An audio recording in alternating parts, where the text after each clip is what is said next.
ओम नमो अर्चाय नमो लोए सब साहुनं ईशो पंच नमोकारो ईशो पंच नमोकारो शब्द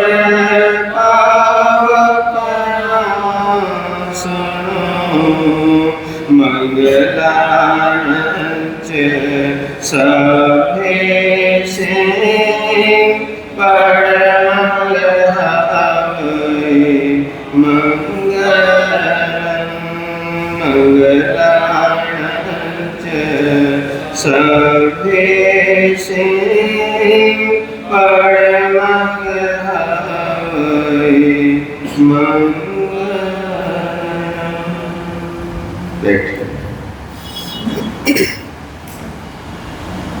महावीर स्वामी की जय। सभी गुरु भगवंतों की जय। सफर कितना भी मुश्किल हो प्रभु आसान कर देंगे। सफर कितना भी मुश्किल हो प्रभु आसान कर देंगे। जो तुझसे हो न पाएगा, जो तुझसे हो न पाएगा उसे भगवान कर देंगे। सफर कितना भी मुश्किल हो प्रभु आसान कर देंगे। तो इस जीवन के रास्ते पर प्रभु का नाम लेकर चल। तो इस जीवन के रास्ते पर प्रभु का नाम लेकर चल।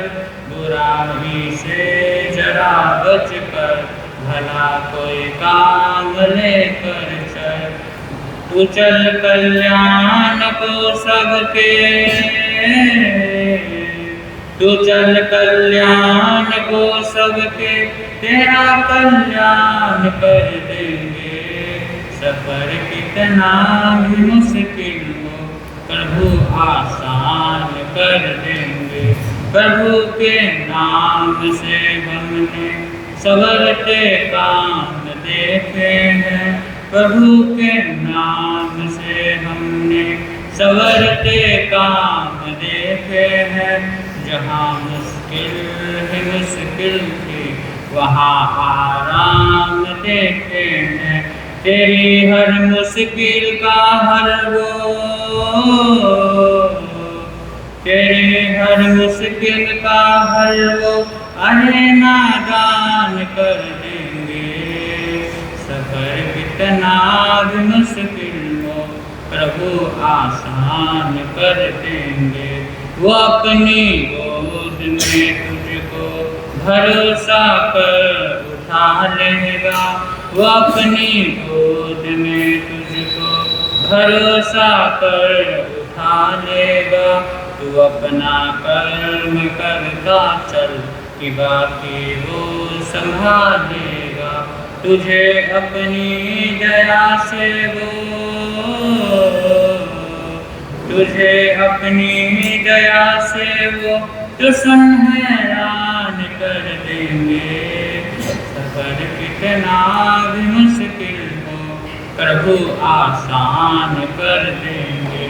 सफर कितना भी मुश्किल हो प्रभु आसान कर देंगे।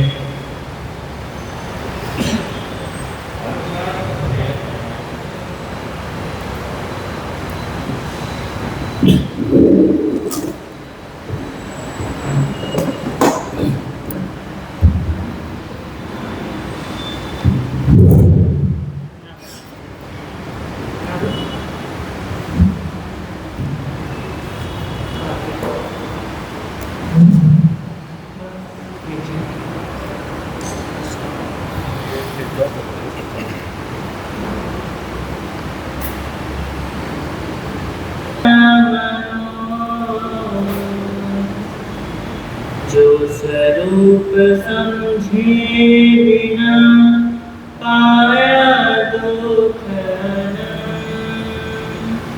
जो स्वरूप समझे बिना पाया दुख समझाया पद श्री सद्गुरु भगवन समझाया पद श्री सद्गुरु भगवन।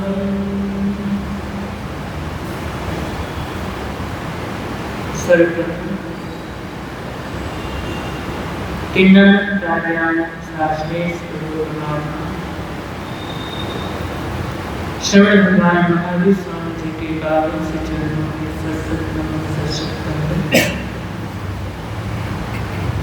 समस्त गुरु भगवंतों के पावन से चरणों में एवं पाठ विराजन मेरे आराध्य कुछ हृदय के पावन से चरणों में कोटि शरण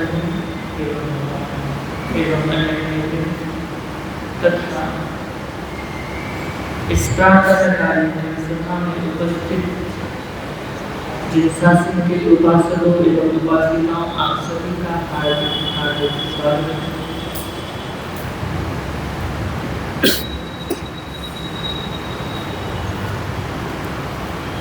मेरी भावना की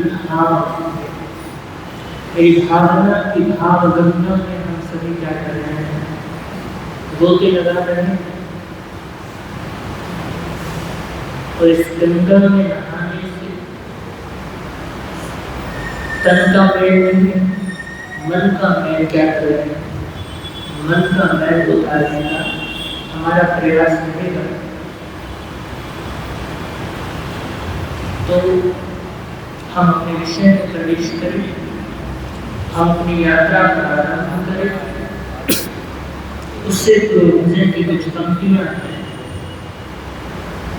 उन्हें हम सभी मिलकर के गुनगुना रहे हैं।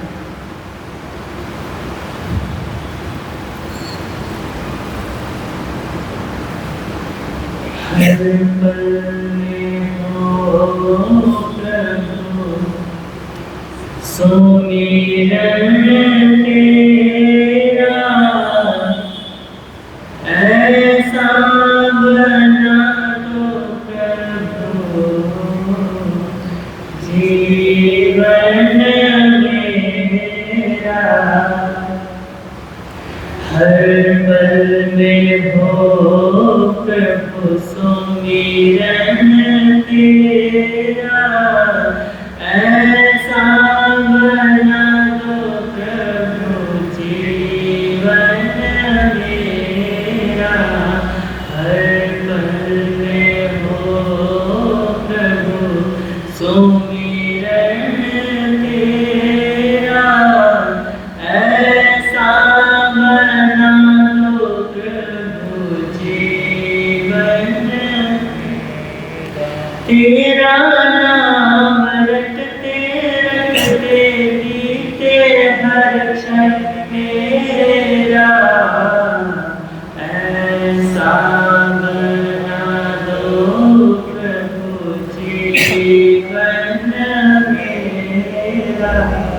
याद तेरी को सदा हम दिल में बसाएंगे, याद तेरी को सदा हो, याद तेरी को सदा हम दिल में बसाएंगे। आठों पहर बस तेरे गीत गाएंगे, तेरे चरणों में रहे मन मेरा। ऐसा बना दो प्रभु जीवन मेरा। हर पल में हो प्रभु सुमिरन तेरा,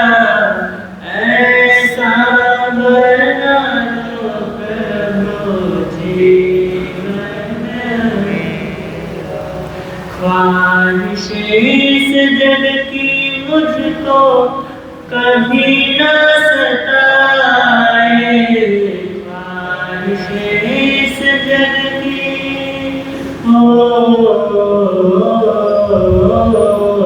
ख्वाहिशें इस जग की मुझको कभी न सताए, चिंता कभी ना मेरे नज़दीक आए, करता रहूं प्रभु चिंतन तेरा, ऐसा बना लो प्रभु जीवन मेरा, करता रहूं प्रभु चिंतन तेरा, ऐसा बना लो प्रभु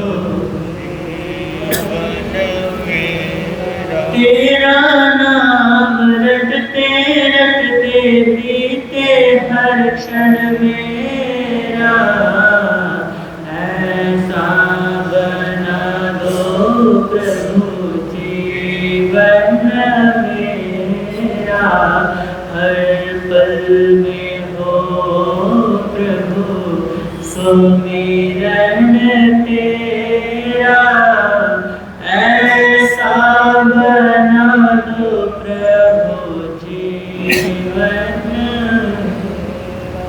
ऐसा तेरी भक्ति में मन मेरा खो जाए, ऐसा तेरी भक्ति में हो,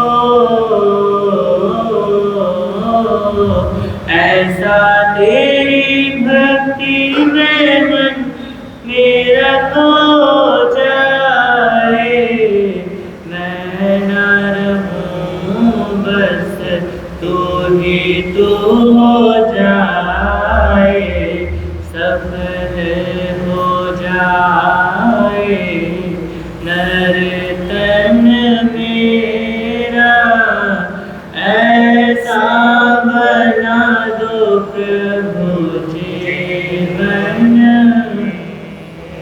हर पल में हो प्रभु सुमिरन तेरा, ऐसा बना दो प्रभु जीवन मेरा, तेरा नाम रटते रटते बीते हर क्षण मेरा, ऐसा बना दो प्रभु जीवन मेरा।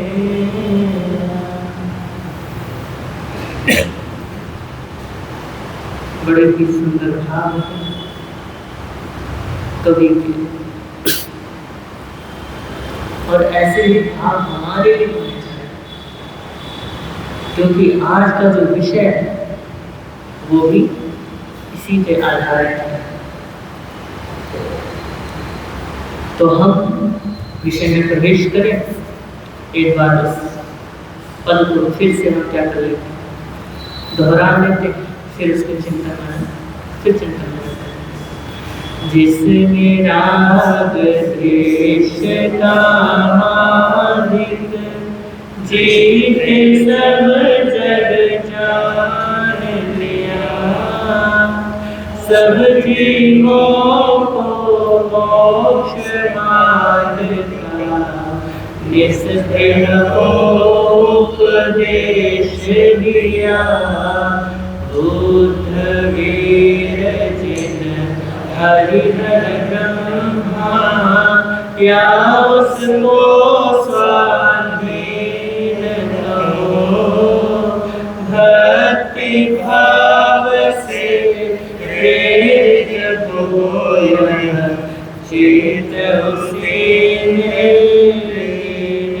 हो, भक्ति भाव से प्रेरित हो चित उसी में।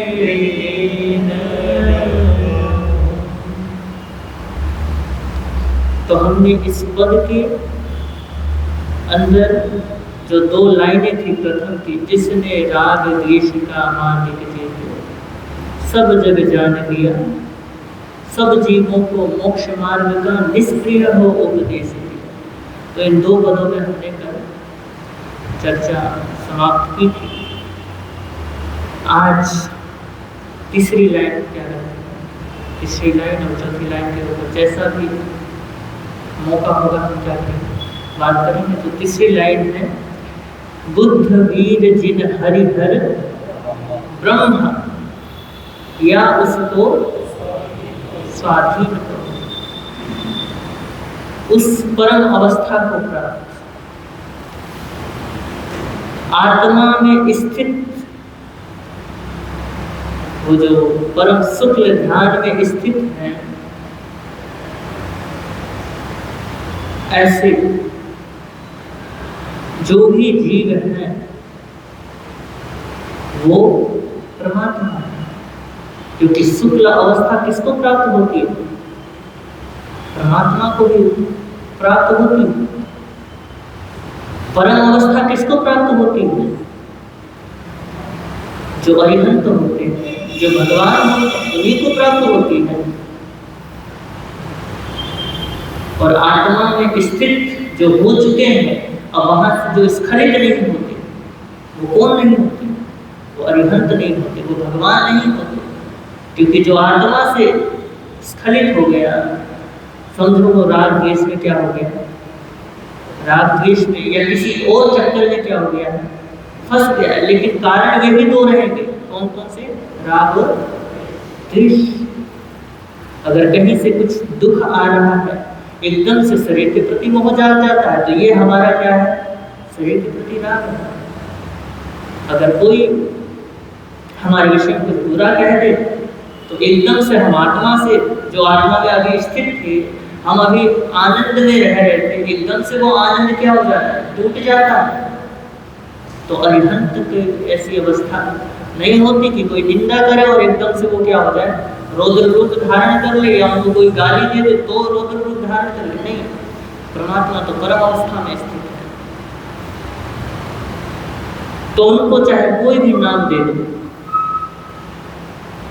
लेकिन जो वीतराग है, जो निष्प्रिय है, जो सर्वज्ञ है, जो केवल ज्ञानी है, वही हमारे लिए क्या है? वही हमारे लिए परमात्मा है, वही हमारे लिए भगवान है। यही तो हम 2 लाइनों में अभी तक समझते आ रहे हैं। और इस लाइन में क्या किया गया है, उसका समाधान पूरी तरीके से किया गया है। क्या कहते हैं? चाहे उन्हें क्या कहते हैं? बुद्ध वीर जिन हरिहर ब्रह्मा या उनको स्वाधीन करो। चाहे उन्हें बुद्ध कह लो, चाहे उन्हें महावीर कह लो, चाहे उन्हें जिन कह लो, जिनका मतलब जिन्होंने जीता, जिन कह लो, चाहे उन्हें हरिहर ब्रह्मा, हरि यानी विष्णु कहो, हरि यानी महेश कहो, शिव कहो, भोलेनाथ कहो, ब्रह्मा, चाहे उन्हें ब्रह्मा कह लो, चाहे उन्हें स्वाधीन कह लो, चाहे ईश्वर कह लो, चाहे अल्लाह कह लो, चाहे ईसा कह लो, कुछ भी कह लो। लेकिन एक शर्त है, उन्हें चाहे तुम कुछ भी नाम दो, शर्त ये है कि उनके अंदर राग और द्वेष नहीं होना चाहिए। हम परमात्मा मानने को तैयार हैं, लेकिन उनके अंदर अगर राग और द्वेष है तो हम उन्हें परमात्मा नहीं मान सकते, हम उन्हें भगवान बिल्कुल नहीं मान सकते। एक बार क्या हुआ, सम्राट कुमारपाल, आप सभी ने तो सुना है, कुमारपाल किनके भक्त थे बताओ? बड़े प्रसिद्ध राजा हैं, और अगर आप नहीं जानते तो फिर तो बड़ा आश्चर्य की बात है। अरे कुमारपाल आचार्य हेमचंद्र के क्या थे? आचार्य हेमचंद्र के भक्त थे। सम्राट कुमारपाल, जिनके विषय में आपको गुरुदेव क्या करते हैं, महासतियां जी संवत्सरी पर्व में सुनाते हैं कि वो क्या करते हैं, पशुओं को भी पानी छान करके पिलाते थे, फ्रासुक पानी पिलाया करते थे पशु। और जब तक संवत्सरी पर्व होता था तो वो क्या कर देते थे, सारे सावन की क्रियाएं बंद कर देते थे, कोई भी क्रियाएं ऐसी नहीं करते थे जिससे हिंसा हो। तो एक बार क्या हुआ, वो भोलेनाथ सोमनाथ मंदिर जा रहे थे, किनके दर्शन करने, सोमनाथ मंदिर जा रहे थे। तो सोमनाथ जी के मतलब भोलेनाथ जी के दर्शन करने जा रहे थे, उनके दर्शन करने जा रहे थे। तो कुछ उनके पुरोहित थे, राज पुरोहित थे, पंडित थे, वो क्या करते थे, वो आचार्य हेमचंद्र जी से खार खाया करते थे। क्योंकि भैया इतना बड़ा सम्राट, एक भिक्षु का क्या है, एक भिक्षु का भक्त है। और तो और क्योंकि भैया जो श्रवण संस्कृति है सदैव शुरू से भी किसकी कार्य करती आई है, बोलो, यज्ञ का, वेद का, इन चीजों का कार्य करता है। तो ब्राह्मणों को वैसे ही क्या है, ब्राह्मणों को वैसे ही घृणा है संतों से, जैन संतों से, कि भैया ये तो क्या करते हैं, ये तो बड़े नास्तिक हैं। क्योंकि शंकराचार्य जी ने कहा जो वेद को मान रहा है वही नास्तिक है, और जो उसको नहीं मानता वो क्या है, वो नास्तिक है। लेकिन हमसे बड़ा नास्तिक कोई, हमसे बड़ा कोई नास्तिक नहीं। तो खार खाते थे तो उन्होंने कहा कि राजन, सम्राट, महाराज, बात ऐसी है कि आप तो क्या कर रहे हो, आप तो जा रहे हो सोमनाथ मंदिर, लेकिन आपके गुरु तो जा नहीं रहे, और मुझे नहीं लगता, हमें नहीं लगता कि वो क्या करेंगे, भोलेनाथ को नमस्कार करेंगे या सोमनाथ मंदिर जाएंगे आपके साथ। तो कुमार बाबू ने कहा कि ऐसी बात है, कोई बात नहीं, हम क्या करते हैं, हम उनसे विनती करके देख लेंगे, चलते हैं। ऐसा हो ही नहीं सकता कि हमारे गुरुदेव, हमारे प्रभु, क्योंकि प्रभु की दृष्टि से क्या करते थे, वो प्रभु की दृष्टि से देखते थे आचार्य हेमचंद्र जी को, क्योंकि सत्य का मार्ग दिखाने वाले कौन थे, आचार्य हेमचंद्र थे। तो इसलिए उनसे बढ़कर के उनके लिए कोई प्रभु कोई नहीं था। तो कहा कि हम अपने प्रभु से क्या कर लेंगे, विनती कर लेंगे, देख लेंगे जाते हैं या नहीं जाते, अगर नहीं जाना होगा तो नहीं जाएंगे। तो पहुंच गए हैं आचार्य हेमचंद्र जी के चरणों में और बोला कि मैं सोमनाथ मंदिर जा रहा हूँ, क्या आप चलेंगे? बोला कि क्यों नहीं चलेंगे, जरूर चलेंगे, चलो। उठ गए अपने आसन से और कुमार बाबू ने इशारा किया कि देख लो, तुम कह रहे थे नहीं जाओ, जाएंगे, लेकिन तो चल पड़े। तो राजपुरोहित ने कहा कि कोई बात नहीं, वो भी मन में सोच रहा है कि जा तो रहे हैं लेकिन नमस्कार तो करेंगे नहीं, तब मैं क्या करूँगा, मौका का फायदा उठाऊंगा, तब मैं महाराज को तुरंत मारूंगा। तो पहुंच गए हैं सोमनाथ मंदिर में और इशारा किया है राजपुरोहित ने, किसको, सम्राट कुमारपाल को, कि अब देखना नमस्कार नहीं करेंगे। उसी वक्त कुमारपाल जी कहते हैं किनको, आचार्य हेमचंद्र जी को, कि प्रभु आप नमन नहीं करोगे, किनको, भोलेनाथ को, शिव को? तो आचार्य हेमचंद्र जी कहते हैं क्यों नहीं करेंगे, जरूर करेंगे। फिर वो एक श्लोक कहते हैं, भव विजांकुर जनना रागाध्या क्षय उपागता यस्य ब्रह्मा व विष्णुर्वा हरो जिनो व नमस्तस्मै। क्या कहते हैं, जिन्होंने भव के बीज को क्या कर दिया है, नष्ट कर दिया है। और वो भव के बीज कौन से हैं, राग और द्वेष हैं। जिन्होंने इन राग और द्वेष को खत्म कर दिया है, ऐसे ब्रह्मा विष्णु महेश को मैं क्या करूंगा, नमन करूंगा। लेकिन अगर उनके अंदर ये है तो मैं उनको नमन नहीं करूंगा। और उन्होंने सीधा कह दिया कि अगर ये दोष इनके अंदर होगा तो मेरा इनको नमन नहीं है, मेरे को उनको नमन है जो इन चीजों से क्या हो चुके हैं, मुक्त हो चुके हैं। तो आचार्य हेमचंद्र ने जब ये बात कही तो सभी ब्राह्मणों का सिर नीचा हुआ कि कहाँ कुछ और समझते थे, और कहाँ ये बात निकली। तो मनुष्य की ये विडंबना रही है, क्या रही है, ये आपकी और हमारी नहीं, पूरी जगत की जितने भी यहाँ पे क्या है, जितने भी जगत के अंदर मनुष्य विराजमान है, सबकी विडंबना ये रही है कि सभी शब्दों में उलझ करके क्या रह गए हैं, शब्दों में उलझ करके रह गए। शब्दों के पीछे क्या भाव है उनको नहीं पकड़ा, शब्द पकड़ करके क्या हो गए, शब्द पकड़ करके बैठ गए हैं। और शब्दों के भेद से ही हम ईश्वर को क्या कर देते हैं, ईश्वर को भी अलग कर देते हैं। इस नाम का ईश्वर मेरा, इस नाम का ईश्वर तेरा, है ना। ये शब्द ही तो है, महावीर, राम, ब्रह्मा, विष्णु, है ना, अल्लाह, ईसा, ये सब क्या है, ये शब्द ही तो है।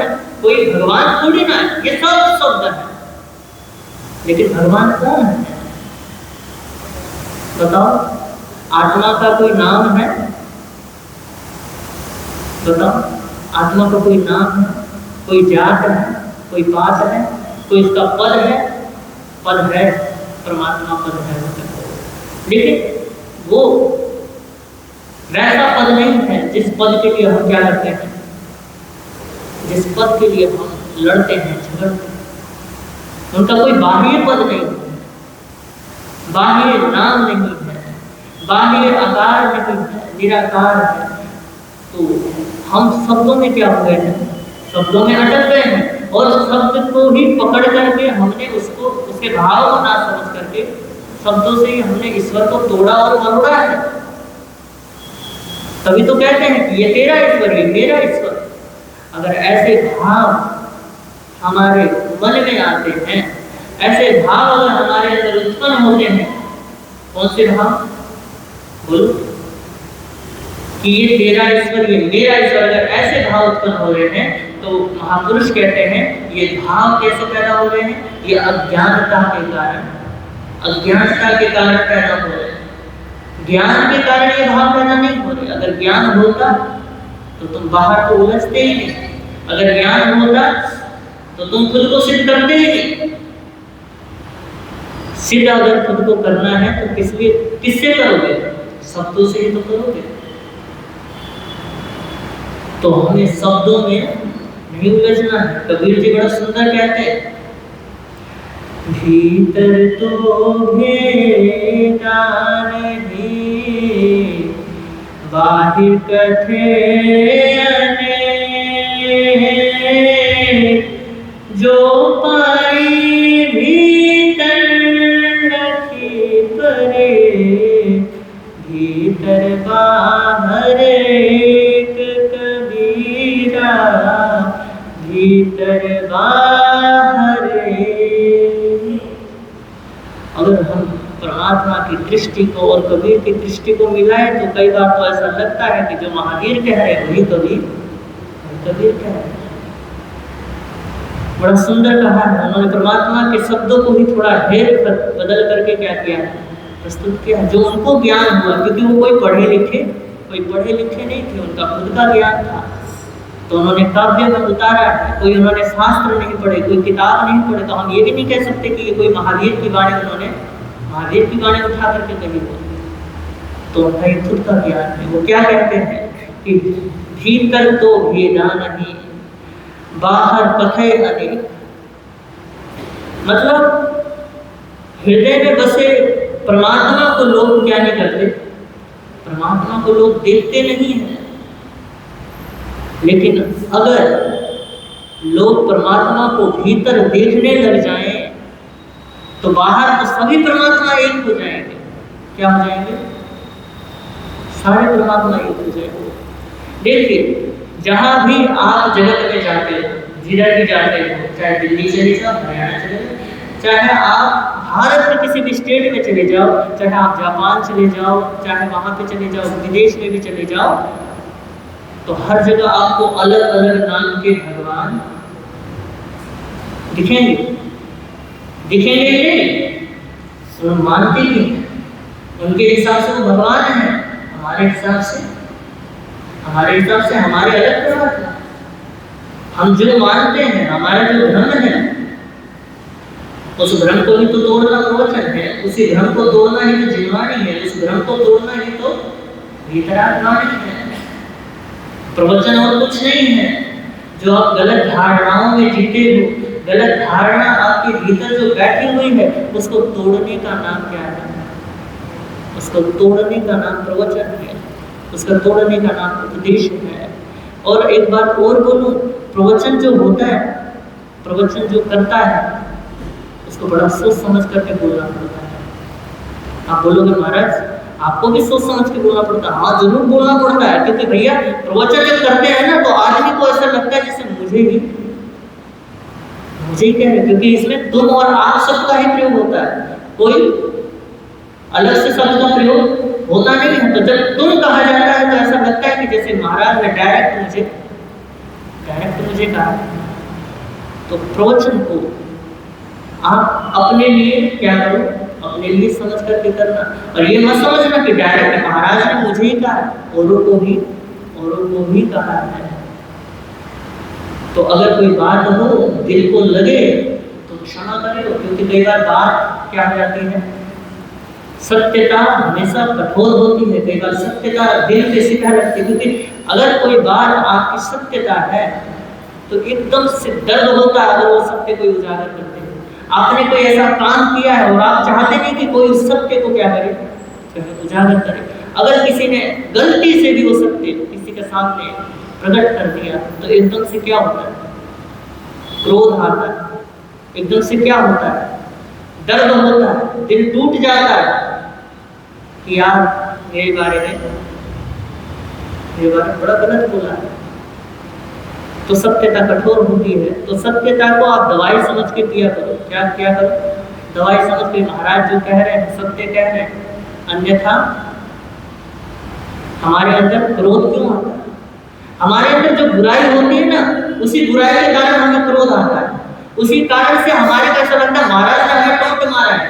समझना कि बुराई अंदर वो बुराई है, तभी हमारे अंदर ये भाव है कि महाराज ने हमें टोंट मारा है, ये भाव तभी आते हैं।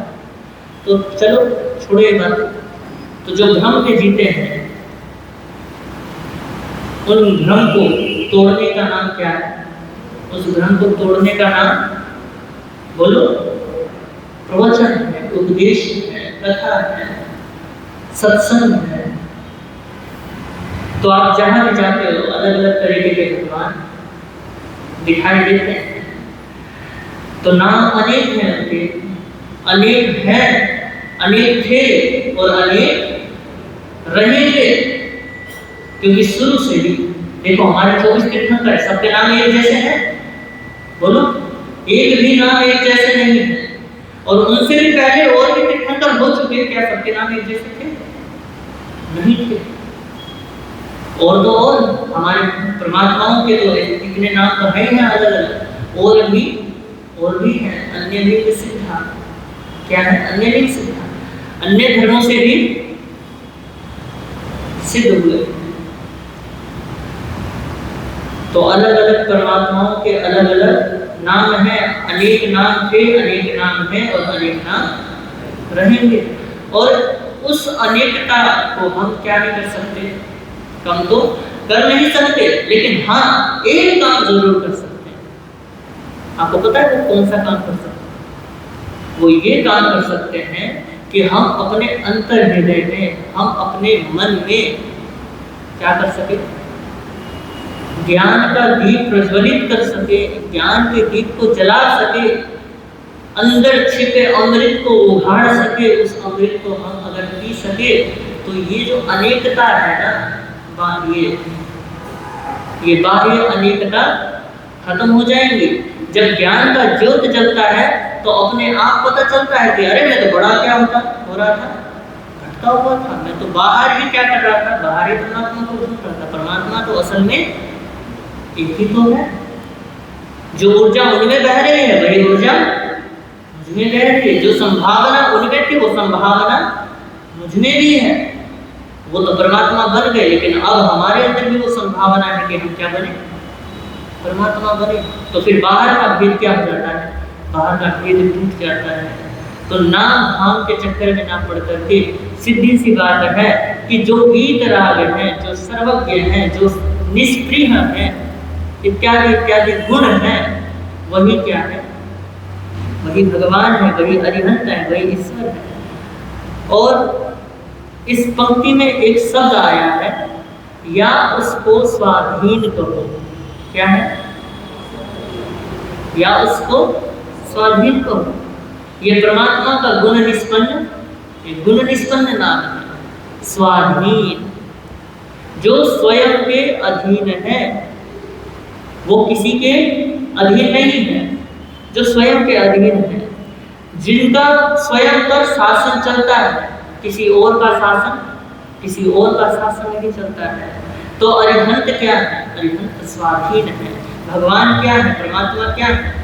बोलो, स्वाधीन है। ये भी एक क्या है? गुण है परमात्मा की, वो स्वयं के अधीन होते हैं, किसी और के अधीन नहीं होते। ना ही बाह्य जगत उन्हें अपने अधीन बना सकता है, और ना ही आंतरिक। बाह्य का मतलब कैसा? ना कोई उन्हें सम्राट शासित कर सकता है, ना कोई राजा, ना कोई देव, ना कोई किन्नर, ना कोई भूत, ना कोई पिशाच, कोई भी उन्हें शासित नहीं कर सकता। क्यों नहीं कर सकता? क्योंकि वो तो त्रिलोकी नाथ बन चुके हैं। जो स्वयं का मालिक बन गया, समझो वो भी क्या है? वो मन को जीत चुके हैं, मन के विकारों को क्या कर चुके हैं? अनुशासित कर चुके हैं, मन के विकारों को तोड़ चुके हैं, अपनी आदतों को हटा चुके हैं, इसलिए वो परमात्मा बन चुके हैं। हम भी अपनी आदतों को हटा दें, अपने विकारों को हटा दें, अपने कषायों को कम कर दें, तो हम भी छोटी सी दुनिया में अपने स्वयं भगवान, बोलो, हम भी खुद भगवान बन सकते हैं। चाहे वो परम अवस्था ना उपस्थित हो, लेकिन छोटे भगवान तो बन ही सकते हैं। चाहे हम बड़े लेवल पे भगवान ना बने, कम से छोटे लेवल के तो बन ही जाए। शहंशाह ना बन सके, कम से कम राजा तो बन जाए। पीएम ना बन सके, कम से कम एमएलए तो बन जाए। तो हम भी क्या बन सकते हैं? परमात्मा बन सकते हैं, अगर हम स्वयं के अधीन हो जाए। तो वैसे अगर मैं फिर दोबारा अगली लाइन शुरू करूंगा तो फिर वो भी बहुत लंबा चलेगा, और वैसे समय हो गया है, तो ज़्यादा समय ना लेता हुआ इन शब्दों के साथ ओम शांति, ओम शांति। अगर आगम विरुद्ध कुछ कहा गया हो तो तस्वीच्छा निरूपण, और आप सभी ने मुझे प्रेम के साथ सुना, इसके लिए मैं बहुत आनंदित हूँ। सच्चे सुवर्णवचन वयन्ति तवे सुवा उत्तमं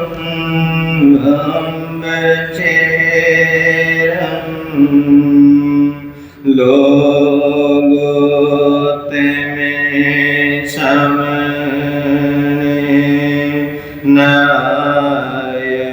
नायकोते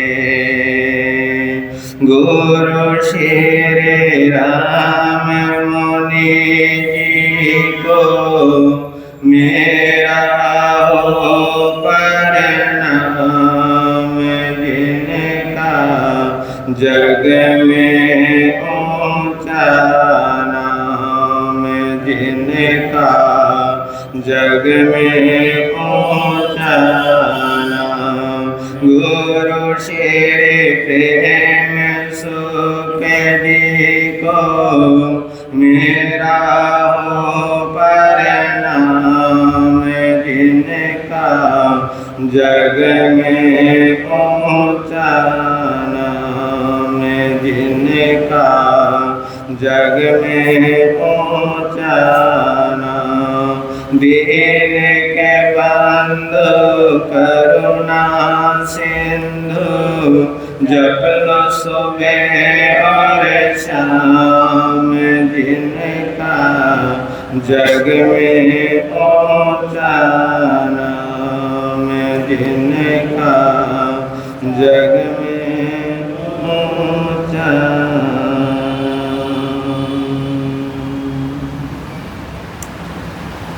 सबसे पहले शासनपति श्रीमद् भगवान महावीर स्वामी की सदाकाल जय हो विजय हो।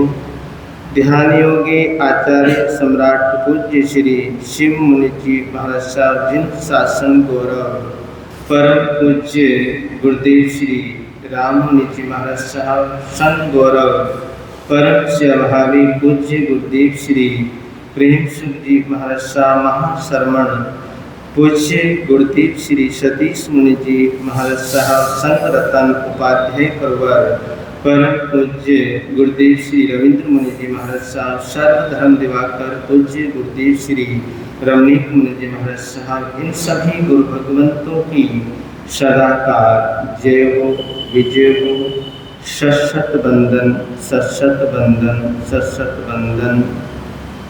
श्री तेजस्वी मुनि जी अन्य संत वृंद उपस्थित धर्म प्रेमी बंधु तथा माता बहनें आपके समक्ष कुछ देर के लिए कुछ कहूँ उससे पहले गीत की कुछ पंक्तियाँ हैं और ये पंक्तियाँ आप सभी ने सुनी होगी। ऐसी बात नहीं कि आपने सुना नहीं होगा, आपने गाई भी होगी, आपने गुनगुनाई भी होगी। तो पंक्तियाँ हैं, हो सके साथ में बोलने का आप सभी ने क्या रखना है, आप सभी ने भाव रखना है। और अगर बोल नहीं पाओ तो थोड़ा सा मोह निद्रा से उठकर थोड़ा सा क्या कर लीजिएगा, थोड़ा सा चिंतन कर लीजिएगा, मनन कर लीजिएगा।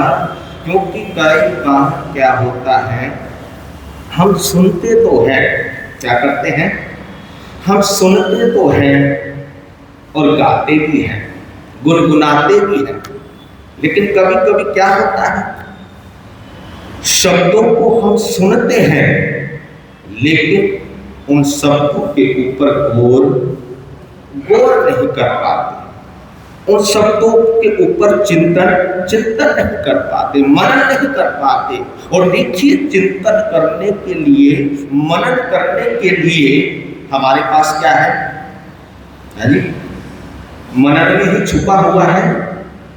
हमारे पास क्या है, मन है। क्या है हमारे पास, हमारे पास मन है मनन करने के लिए। तो जो हमारे पास है हम उसका उपयोग करना, हम उसका उपयोग करना सीखे। कई बार क्या होता है कि जो हमारे पास है उसको तो हम नकार देते हैं, उसको तो हम देख नहीं पाते, है ना। और जो हमारे पास नहीं है उसके पीछे हम क्या करते हैं, उसके पीछे हम दौड़ते हैं, उसके पीछे हम भागते हैं। अरे भैया, जो तुम्हारे पास है पहले उसका तो क्या कर लो, उसका तो सुख भोग लो। क्या कर लो, उसका तो सुख भोग लो। लेकिन यहाँ तो उल्टा ही होता है, जो हमारे पास है उसका हम सुख नहीं भोग पाते और अंदर दुख को क्या कर लेते हैं, अंदर परेशानी को पैदा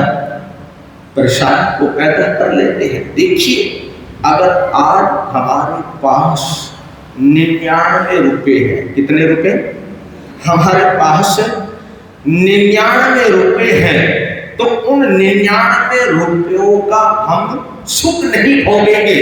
हम क्या करेंगे, हम उन 99 को 100 में करने का प्रयास करेंगे, भाग दौड़ करेंगे। अरे भैया, जो है उसका तो क्या कर लो, उसका तो सुख भोग लो। तो ये जो दुख है, ये जो परेशानियां हैं, ये जो चिंताएं हैं, ये सब हमारी अपनी ही तो है। ये सब हम इसके कर्ता धर्ता कौन है, हम स्वयं ही है। तो शब्द बोलते तो है, शब्द सुनते तो है, लेकिन उन शब्दों पर हम चिंतन नहीं कर पाते। अगर चिंतन करते, अगर चिंतन हो जाए तो फिर तो चिंता से क्या हो जाए, वो है ना। देखिए, वहां पर एक ही चीज रहेगी, या तो चिंता रहेगी या चिंतन रहेगा। तो जब हम चिंतन करते हैं किन्हीं सूत्रों पर या भगवान की वाणी पर या जिन वाणी पर जब हम चिंतन करते हैं तो चिंता क्या हो जाती है? चिंता दूर हो जाती है। और महापुरुष तो कहते हैं कि जो चिंतन में रहते हैं, जो चिंतन करते हैं, प्रभु का चिंतन करते हैं, परमात्मा का चिंतन करते हैं, आत्मा का चिंतन करते हैं, धर्म का चिंतन करते हैं, तो कहते हैं कि उसका संसार छोटा होता चला जाता है। क्या होता चला जाता है? जो चिंतन में रहते हैं उसका संसार सीमित होता चला जाता है, उसका जन्म और मरण धीरे धीरे खत्म होता चला जाता है। और जो चिंता में रहते हैं, जो चिंता में डूबे रहते हैं, उनका संसार क्या होता चला जाता है? उनका संसार बढ़ता ही चला जाता है, उनका संसार विस्तृत होता चला जाता है। तो इसलिए महापुरुष कहते हैं कि चिंता को छोड़िए और चिंतन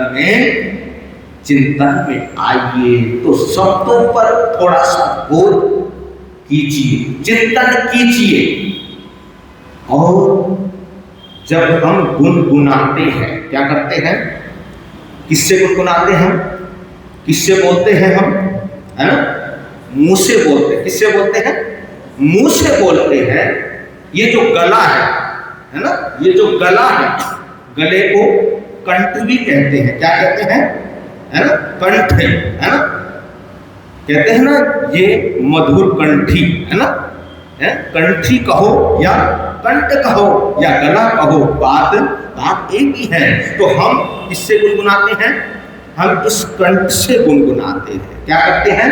कंठ से गुनगुनाते हैं।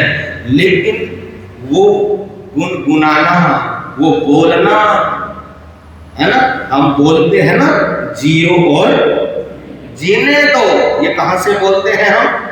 बोलो। कंठ से बोलते हैं, है ना? अहिंसा परमो धर्म, अहिंसा परमो धर्म। ये जो बातें हैं, ये जो चीजें हैं, ये जो सूत्र हैं, इन सूत्रों को हम कंठ तक ही रखते हैं। कहां तक रखते हैं? क्योंकि किससे बोल रहे हैं हम? कंठ से बोल रहे हैं, गले से बोल रहे हैं। तो इन सूत्रों को जो परमात्मा ने जो हमारे को साधना की है, परमात्मा ने जो हमारे को सूत्र दिए हैं, उन सूत्रों को, उन साधना को हम गले तक ही क्या करते हैं? गले तक ही रखते हैं। अगर वो सूत्र गले से नीचे हृदय तक पहुंच जाए, कहां तक पहुंच जाए? हृदय तक पहुंच जाए, हमारे दिल को छू जाए, तो जो सूत्र, जो परमात्मा की जो वाणी है, अगर दिल को छू जाती है, तो फिर उसके जीवन के अंदर परिवर्तन, बोलो परिवर्तन आएगा ही आएगा। कब आएगा? जब वो सूत्र गले से कहां तक पहुंचेंगे? हृदय तक पहुंचेंगे, दिल तक पहुंचेंगे। और आज तक हमने किया ही ये, चाहे उसमें मैं हो चाहे आप हो, हम यही कर रहे हैं कि जो परमात्मा के जो सूत्र हैं, परमात्मा के जो उपदेश है, परमात्मा की जो कथा है, वो कथा, वो उपदेश हमारे गले से ऊपर रह जाते हैं। दिल तक तो पहुंचते ही नहीं। अगर भैया दिल तक पहुंच जाए, हृदय को छू जाए, तो ये सारी की सारी जो खटपट है, ये खटपट क्या हो जाए? ये खटपट ही दूर हो जाए, ये खटपट ही निकल जाए। तो जो हम सुनते हैं या जो हम पढ़ते हैं या जो हम गुनगुनाते हैं, उनको, उनके ऊपर क्या कीजिए? चिंतन मनन कीजिए। जब चिंतन मनन होता है तो वहां पर कुछ ना कुछ सार निकलकर आता है। और जो निस्सार है वो क्या हो जाता है? निस्सार अलग हो जाता है ना? निस्सार अलग हो जाता है और सार सामने आ जाता है। सार का मतलब किसका सार? आत्मा का सार, आत्मा का सार समक्ष आ जाता है। और जिसके सामने, जिसके समक्ष आत्मा का सार निकल कर आ जाता है, फिर वो आत्मा से ही तो क्या बन जाता है? अप्पा सो परमप्पा, आत्मा से ही परमात्मा बन जाता है। तो जागिए, चेतिए, और ये जागने का अवसर है, ये चेतने का अवसर है, ये जागृति का अवसर हमारे को जो मिला है, इसलिए गुनगुनाइए। उठ जागे मुसाफिर भोर भरे, अब रैन कहाँ जो सोवत है। उठ जाग मुसाफिर भोर भरे, अब रैन कहाँ जो सोवत है। जो सोवत है सो खोवत है, जो जागत है सो पावत है। जो सोवत है सो खोवत है, जो जागत है सो पावत है। उठ जाग मुसाफिर भोर भये, अब रैन कहाँ जो सोवत है। टोके नींद से अखियाँ खोल जरा, टोके नींद से अखियाँ खोल जरा, और अपने प्रभु का ध्यान लगा, और अपने प्रभु का ध्यान लगा। यह प्रीत करण की रीत नहीं, यह प्रीत करण की रीत नहीं, प्रभु जागत है तू सोवत है। उठ जाग मुसाफिर भोर भये, अब रैन कहाँ जो सोवत है। उठ जाग मुसाफिर भोर भई, अब रैन कहाँ, और जो सोवत है सो खोवत है। जो जागत है सो पावत है। जो जाग जाते हैं, क्या हो जाते हैं? जो जाग जाते हैं, जो चेत जाते हैं, वो कुछ जीवन में हो जाते हैं। और संत गुरु भगवान हमारे को क्या करते हैं? हमारे को जगाते हैं। किसके माध्यम से?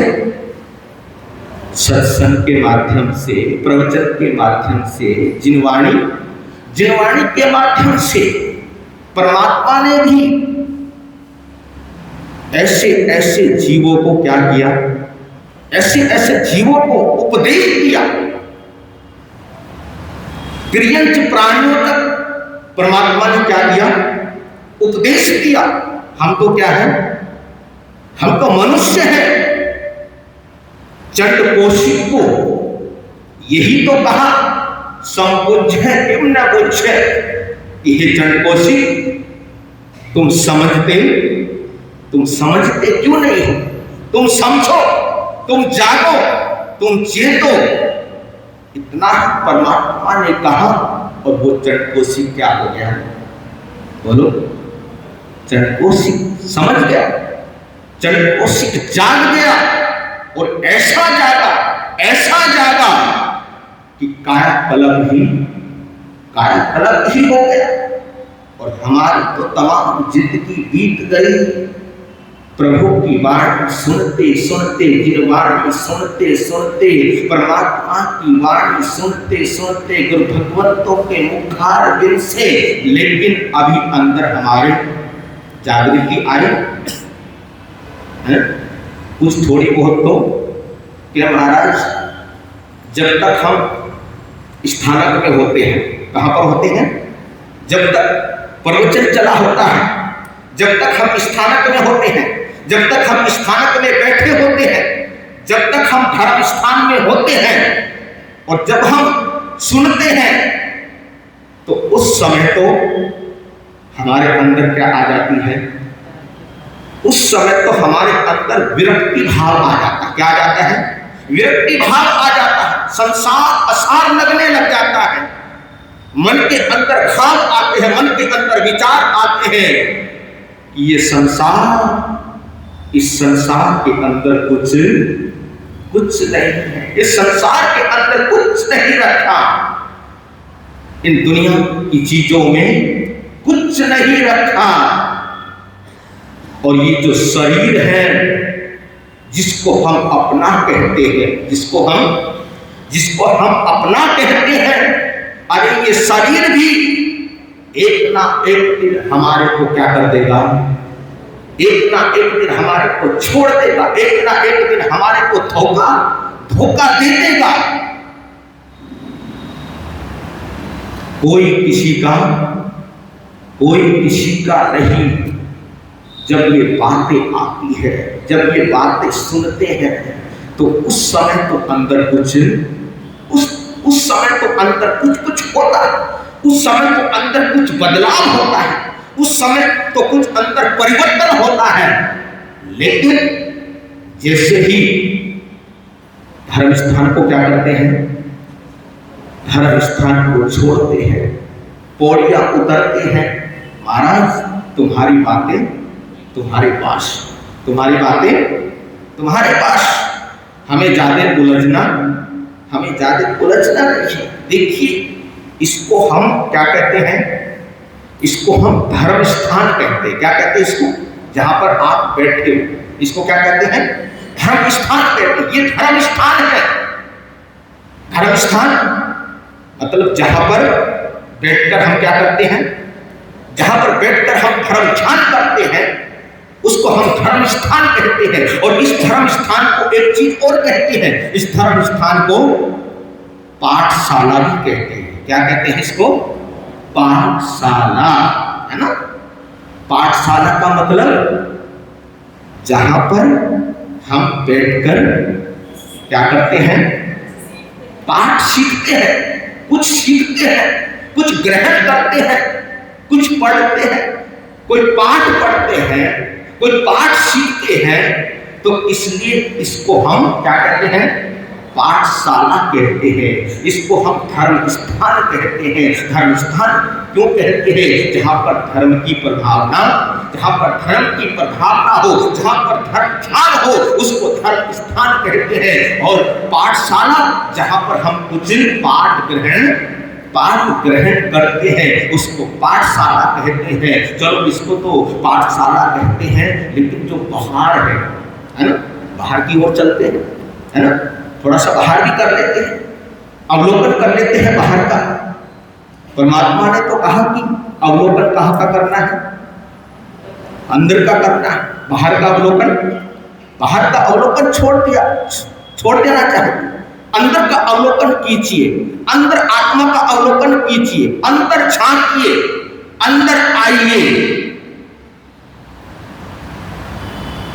तो जो बाहर है, जो अंदर है,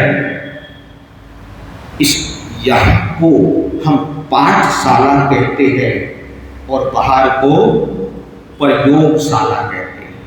क्या कहते हैं इसको? ये क्या है? ये पाठशाला है।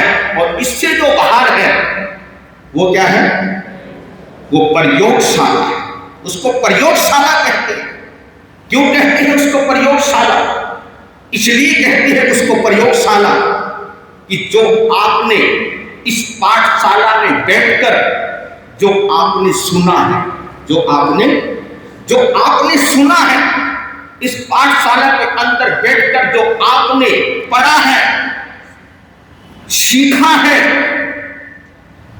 जाना है, पहचाना है, उसका प्रयोग कहां करना है? बोलो, उसका प्रयोग बाहर करना है। ऐसा करते हैं क्या महाराज? इतना समय कहाँ है कि जो आप सुना रहे हो, आप जो कह रहे हो, आप जो सिखा रहे हो, आप जो पढ़ा रहे हो, कि उसका प्रयोग बाहर जाकर करें। लेकिन देखिए आज मीडिया कितनी फास्ट हो गई है, मीडिया कितनी फास्ट हो गई है, पता नहीं कितने प्रकार के क्या आ गए, ऐप आ गए, व्हाट्सएप है, इंस्टाग्राम है, फेसबुक है ना, दुनिया भर की चीजें आ गई। और ऐसा नहीं कि आप उन चीजों का उपयोग नहीं करते, उपयोग करते हो, लेकिन देखिए उपयोग कैसे करते हैं हम। उपयोग उन चीजों का हम ऐसे करते हैं कि दूसरे ग्रुप से उठाई, है ना, और उस ग्रुप में क्या कर दिया, फॉरवर्ड कर दिया, है ना। अरे भाई, उसको उठाने से पहले, उसको फॉरवर्ड करने से पहले देख तो लो, पहले उस पर चिंतन तो कर लो, पहले उस पर मनन तो कर लो। कहीं ऐसा तो नहीं है कि जो हम फॉरवर्ड करने जा रहे हैं इस मैसेज के अंदर कहीं निंदा और चुगली की बात तो नहीं लिखी हुई है, इसकी निंदा और चुगली की बात तो नहीं है। कहीं इसको फॉरवर्ड करने से जिन शासन के ऊपर बात तो नहीं आने वाली है, जिन शासन की हानि तो नहीं होने वाली है। जब हम ये चिंतन करते हैं, लेकिन उस समय हम सोचते नहीं, उस समय हम चिंतन नहीं करते। अगर किसी की उस मैसेज के अंदर बुराई लिखी है, चाहे वो गृहस्थी की हो और यहाँ तक अगर किन्हीं गुरुओं की भी हो, संतों की हो, तो हम उसको क्या करते हैं, उसको फॉरवर्ड करते। ऐसी चीजें जिनके अंदर हमारे को क्या आ रही है नजर, वो जो लिखा हुआ है, जिसके अंदर निंदा और चुगली है, उन चीजों को हम क्या करते हैं, आगे से आगे फॉरवर्ड करते हैं। लेकिन कभी चिंतन किया आपने, कभी मनन किया आपने? अरे कभी सोचा करो कि जो हम गुरु भगवंतों के मुखार बिंद से जिन वाणी सुनकर आए हैं, है ना, कुछ ऐसे सूत्र सुनकर आए हैं जो जीवन को क्या कर दे, जीवन को बदल दे, जीवन के अंदर परिवर्तन ला दे। कभी ऐसे सूत्रों को आपने फॉरवर्ड किए हैं?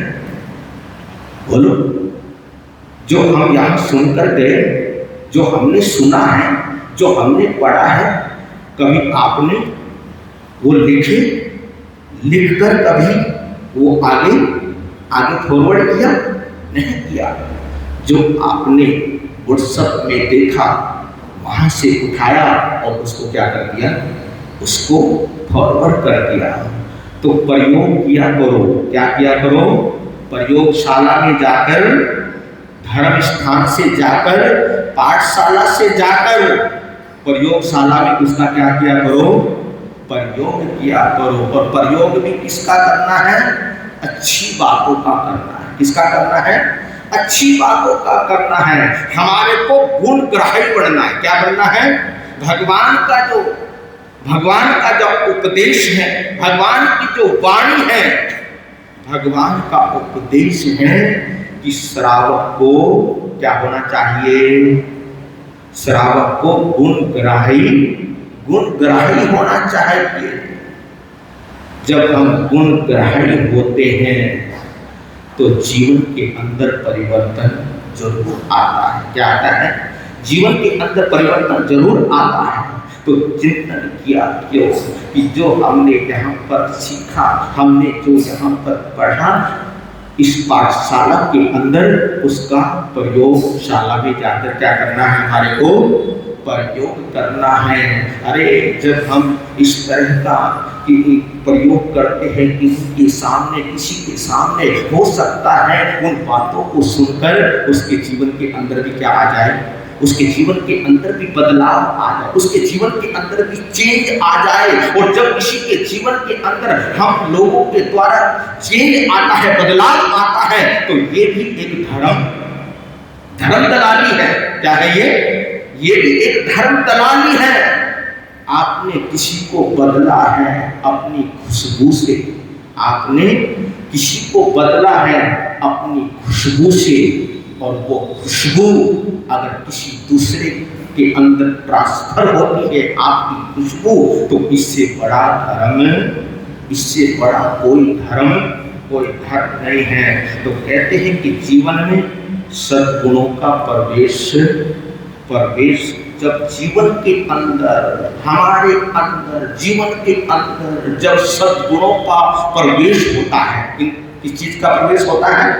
देखिए, दो चीज है, अवगुण और सद्गुण। अवगुण और सद्गुण।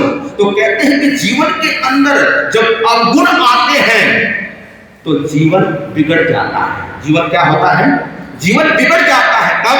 जब जीवन के अंदर अवगुण हो तो जीवन बिगड़ जाता है, और जीवन के अंदर जब सद्गुण आ जाते हैं तो जीवन क्या हो जाता है? जीवन सुधर जाता है। तो जीवन में सद्गुणों का जब प्रवेश होता है तो आत्मा की कली कली क्या हो जाती है? आत्मा की कली कली खिल जाती है। इसलिए जीवन को ऐसा उपवन बनाओ जहाँ सद्गुणों के फूल क्या हो? सद्गुणों के फूल खिले हो, या खिल सके, या खिलने की संभावना हो सके, और उन फूलों की महक चारों दिशाओं में फैली हो, चारों दिशाओं में फैली हो। सद्गुणों की महक जब चारों दिशाओं में फैलती है, जब सद्गुणों की महक को जो महसूस करता है, तो वो जब महसूस करता है तो उसके जीवन के अंदर परिवर्तन आ ही जाता है। और जो महसूस ही ना करे उसके जीवन के अंदर परिवर्तन आ ही नहीं सकता। जब हम जिन वाणी को, प्रभु वाणी को, वीतराग वाणी को जब हम श्रद्धा के साथ सुनते हैं, महसूस करते हुए सुनते हैं, अपने अरिहंत परमात्मा, वीतराग परमात्मा को अपने समक्ष रखते हुए सुनते हैं, और ये भाव मन के अंदर होते हैं कि ये जो वाणी है, ये वाणी वीतराग परमात्मा की है, ये वाणी अरिहंत परमात्मा की है।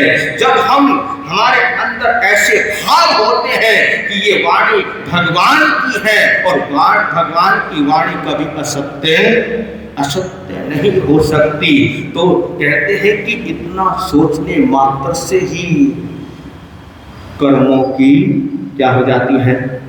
कर्मों की निर्जरा हो जाती है। तो संतों के आगमन से दूसरे में प्रेम बढ़े। क्या हो? प्रेम बढ़े, श्रद्धा बढ़े, सद्भावना बढ़े, आपस में भाईचारा बढ़े, सद्गुण रूपी कलियां खिले, और कसाई हमारे क्या हो? बोलो। संतों के आगमन से अगर हमारे कसाई बढ़ते हैं, क्या होते हैं? संतों के आगमन से अगर हमारे और कसाई बढ़ते हैं तो कोई लाभ नहीं है भैया, कोई लाभ नहीं है। हाँ, संतों के आगमन से अगर हमारे कसाई कम होते हैं, क्या होते हैं? हमारे कसाई कम होते हैं, कसाइयों के अंदर मंदता आती है, तो समझ लीजिए कि हम धर्म के नजदीक पहुंचने वाले हैं। तो संतों के आगमन से जब हमारे कसाई कम होते हैं तो जीवन क्या होता है, जीवन सफल होता है।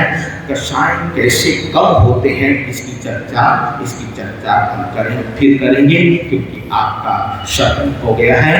वीर नाम के हीर मोती, गुरु नाम के हीर मोती, प्रभु नाम के हीर मोती मैं बिखराऊं गली गली। ले लो रे कोई राम का प्यारा, शोर मचाऊं गली गली। ले लो रे कोई गुरु का प्यारा, शोर मचाऊं गली गली। दौलत के दीवानों सुन लो, एक दिन ऐसा आएगा, धन दौलत और महल खजाना यही पड़ा रह जाएगा। हर धन दौलत और महल खजाना यही पड़ा रह जाएगा। सुंदर काया मिट्टी बनेगी, सुंदर काया मिट्टी बनेगी, चर्चा होगी गली गली। ले लो रे कोई राम का प्यारा, शोर मचाऊं गली गली। ले लो रे कोई गुरु का प्यारा, शोर मचाऊं गली गली। जिसने ये सब मोती लूटे वो तो माला माल हुए। दौलत के जो बने पुजारी आखिर वो अरे दौलत के जो बने पुजारी आखिर वो कंगाल हुए। सोना चांदी वालों सुन लो, लोहे कपड़े वालों सुन लो, अरे वीर नगर वालों सुन लो, बात सुना खरी खरी। ले लो रे कोई राम का प्यारा, शोर मचाऊं गली गली। ले लो रे कोई गुरु का प्यारा, शोर मचाऊं गली गली। हो शोर मचाऊं, शोर मचाऊं, शोर मचाऊं गली गली। तो आज का नियम प्रत्याख्यान पचखान रहेगा कि आज किसी भी चीज को, किसी भी वस्तु को ठोकर नहीं मारनी। क्या नहीं करनी? कई बार हम क्या करते हैं, वस्तुओं को किससे हटाते हैं? पैरों से हटाते हैं। और कई भले आदमी तो घर में आएंगे, दरवाजे को भी किससे खोलते हैं? है ना, पैरों से खोलते हैं। नहीं, ऐसा नहीं। हमने किसी भी चीज को पैर से नहीं हटाना। जहां पर हाथों का उपयोग है वहां पर हाथों का क्या करना है? उपयोग करना है। पचखान देव की पारण